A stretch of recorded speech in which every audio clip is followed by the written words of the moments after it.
So the result is a pilot, like an approbation with a phase of self-assessment. For example, was it an effective measure?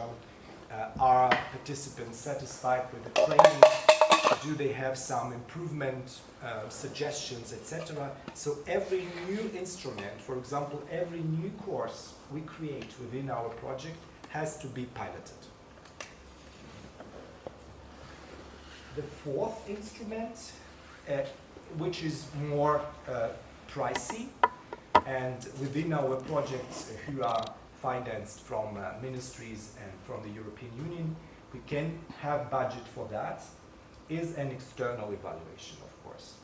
And it could be also a formative evaluation at the very beginning, for example, coinciding with the pilot phase. But in many cases, this kind of evaluation is happening more to the end of the project. Just to sum up, was it a success? Was it a project, especially for model projects, was it a good example to be, for example, scaled up, to be multiplied, etc., to be financed furthermore, etc. So external evaluation is absolutely an instrument. Saying about external evaluations, I would like to draw your attention to your own, let's say, motivation. Why will you give or will you commission an external evaluation? Especially, what do you want to know from this evaluation? Because I'm telling this because the evaluation, especially the external one, is pretty expensive. And before we start with the evaluation, we have to know what do we want to achieve from this evaluation, what kind of result. For example, our first evaluation within the project School Mentors has the question, are our clients happy with our courses, for example? Are they satisfied with our courses? And we got some answers to this question. And we knew that we are on the right way, so we had to improve these projects, these courses, but at the end of the day, our groups were satisfied. Number 5, weekly team meetings with some documentation, just to organize their everyday routines of a project, and as an instrument from this row, number 6, annual reflection meetings with all stakeholders, where you can check if the main lines of the project are still valid and relevant, if you are moving in the right direction. And last but not least, the 7th intervention, it's basically referred to projects financed by ministries and other authorities. Those are surveys and interviews organized by our donors. For example, in the project Peer for Peer, we get an annual interview from the academic institution where we ask different questions about our project. Before we go on with the crisis mode, I would like to ask you, maybe you can discuss it in small groups, what other instruments of quality measurement you know from your own experience? What can we add to this list? Or we can do it in plenary altogether. I'm ready to write down your ideas, your practices. Well, in case of my project, I think the percentage of dropouts is also a very good measurement for quality. Like statistics? Yes. Statistics, dropouts. Okay, thank you for your points.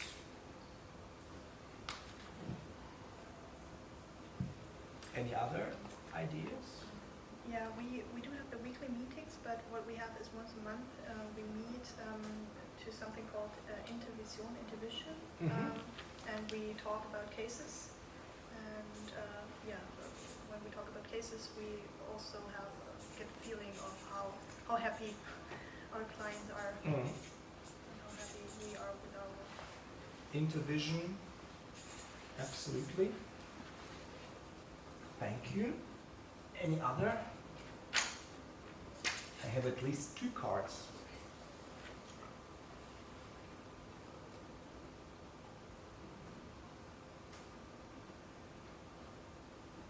Okay.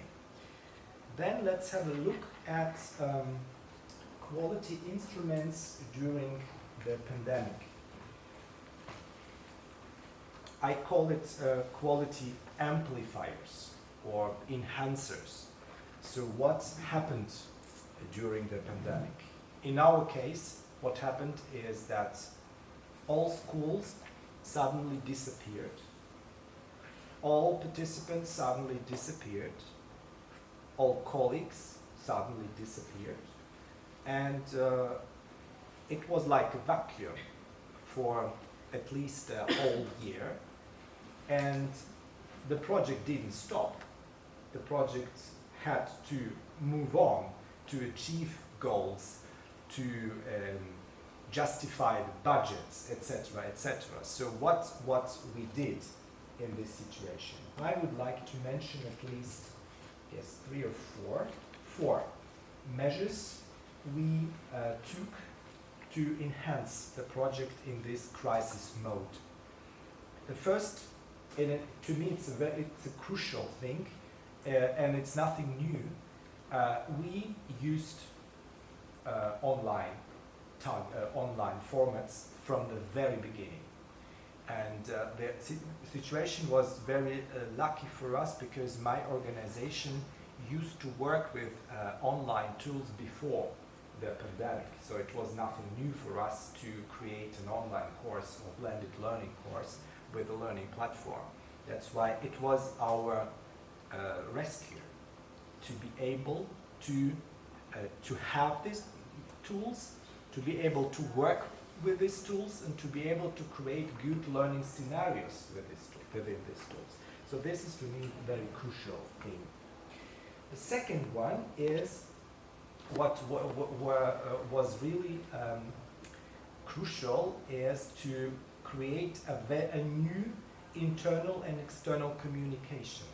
Because once upon a sudden, we all landed in our home offices.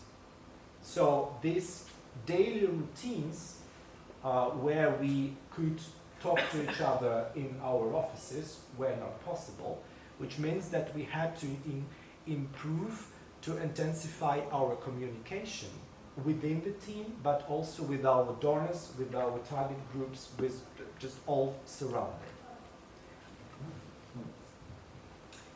The third thing is that in this particular period, we more intensely than ever used social media, for example, for promoting our products. Also nothing new, but it should be mentioned. And the fourth thing I'd like to mention is that especially in the times where the acquisition of our participants was so hard, practically impossible, we had to get back to our personal, informal and semi-formal networks. Just literally saying neighbors, friends, former colleagues, institutions you knew from previous projects, your former participants, etc., etc. Let's say all people in your nearest surrounding to get more participants, to get more new schools and projects in this time.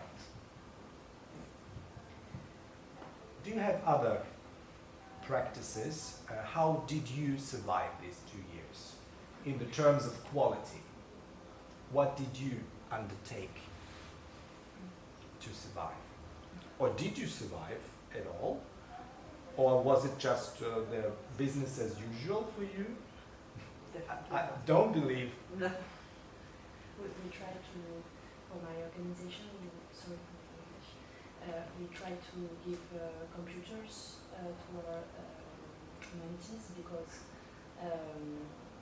they didn't have any tools, any computers to keep the contact with our mentor. So we call our big company donors to find some computers and to have a way communication with the mentees.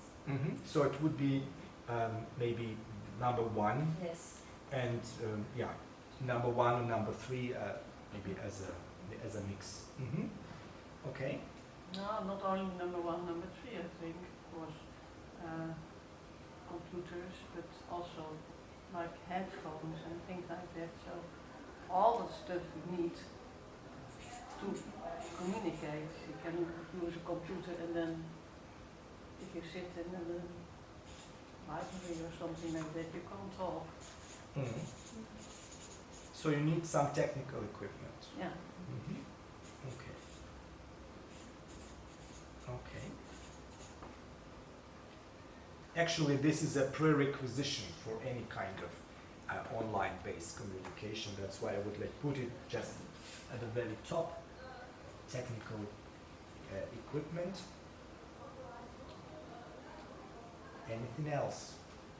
What would you also share with others? And I think that people has to learn how to use it. You can say more intense use, but how do we do it? Because number 1 is already when you are working online as your company was. Yeah. We were not used to working online at all. So we had to start from 0. Like how is working Zoom, how is working Teams, to find the students again, and the students had to find it out as well. Okay. So a kind of course or handout I missed in this process because there was none. Everybody was finding it out himself, like what happens when I push this button. Oh, I have vision. Or even Teams and Zoom. I didn't know anything. I didn't know anything about it. They develop in 1 year what they normally will develop in 5. So we were struggling, our students were struggling, the mentors were struggling, and well, it was also a difficult situation. Yeah, but did you succeed in the end? In the end, yes, but I would have liked to know before. Yeah. So I would like to have a kind of what you had, the ability to work online already. And that was, I think, a lack of our school, that they were not doing anything like that before. Okay, I get your point. Would you say that you will use this kind of knowledge and technology in the future? Yes, we're doing right now. All our interviews with the mentors are still online because it saves time, it's very efficient, and we're very good at it right now. And so are the mentors. But before Corona, I would not have advised anyone to have an online conversation with a mentor. Yeah. So that's a change of perception. Yeah. It's the same with us. We're now doing all the interviews online. But what I am asking myself, and I'm not the only one in my organization, is it reducing our quality? Because now that it is possible again to meet the people, it does make a difference, doesn't it? If you see somebody in person, well, the people, the mentors, they may appear totally differently on screen. So I'm thinking this might also be an issue of quality, the quality of our mentors. And yeah. What is your, let's say, hypothesis? Would you say it will reduce the quality, or it doesn't really impact the quality, changing to online formats? I don't have the comparison because I started working in November, so we already did it like this. But yeah, what I hear from my colleagues is that we did have a better feeling. We knew them better. We got this better sense. You have so many different aspects of the person, and you have a better feeling. It doesn't always says, well, we don't know how it goes then. But yeah, I think for me it's hard to tell if the quality has decreased because of that. But it makes us more insecure in a way in the process of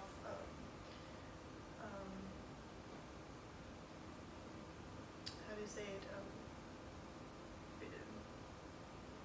I can't find the word in the Aufnahmeprozess. How do you say it? Reception process? Yeah.